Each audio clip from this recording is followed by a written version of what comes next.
बेलामा मन्दिर जानलाई 4 बजे लाइन बस्दाखेरि चाहिँ ठ्याक्क कहाँ आइपुग्छ सुन्दर घर ठ्याक्क त्यही भएर राति 12 बजे उठेर आउने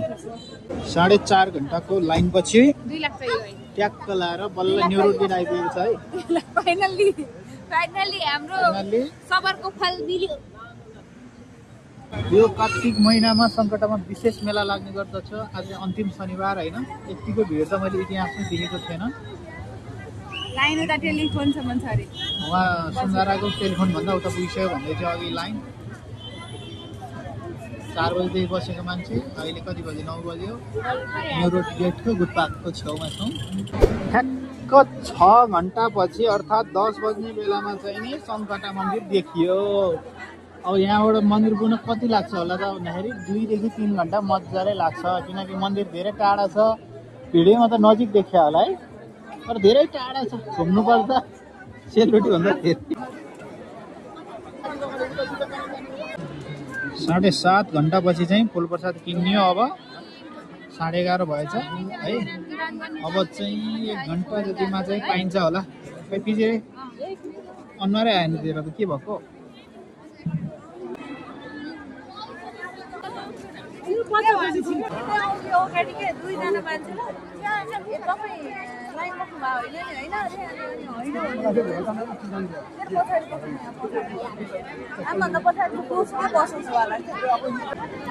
फाइनली अब जुत्ता खोलेर भित्र छिर्ने ठाउँमा आइपुग्यो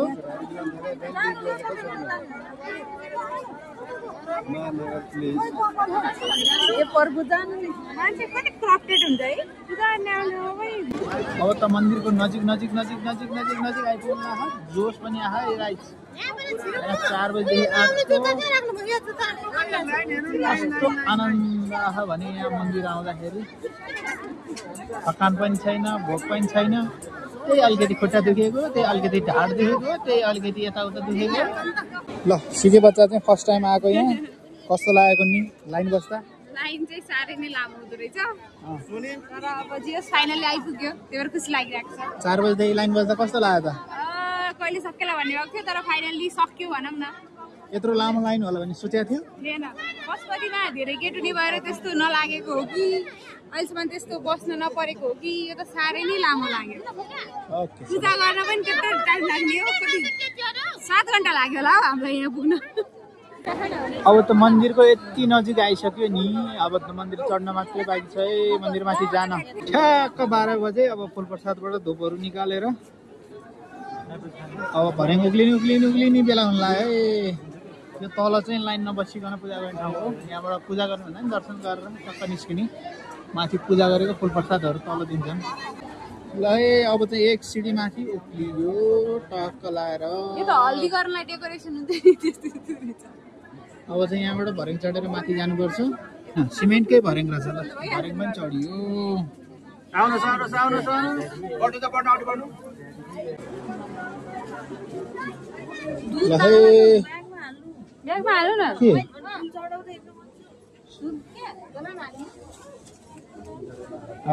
मेरो नि हाल्यो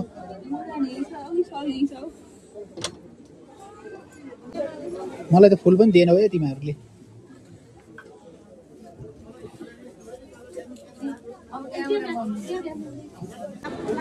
8 घण्टाको लाइन बसेर ट्याक्क 8 सेकेन्डमा पूजा सम्पन्न गरेर अब धुपबत्ती गर्दै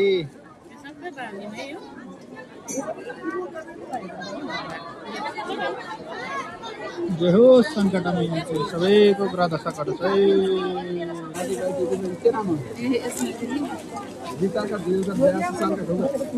सङ्कटाको दर्शन गरेपछि महाकालको पनि दर्शन गर्नुपर्छ भन्ने मान्यता रहेको छ किन हो थाहा छैन तर त्यो मान्यता अनुरूप महाकालमा आइपुगेको छु अब अहिले चाहिँ यहाँ पनि लाइन धेरै छ साथीहरू आत्तिसकेछन् है टक्क लाएर यहाँ पिपलको बोटमा जल चढाउने अनि यो डोरो बेर्ने चलन हुन्छ सबै मन्दिरहरू चाहिँ ग्रह दशासँग सम्बन्धित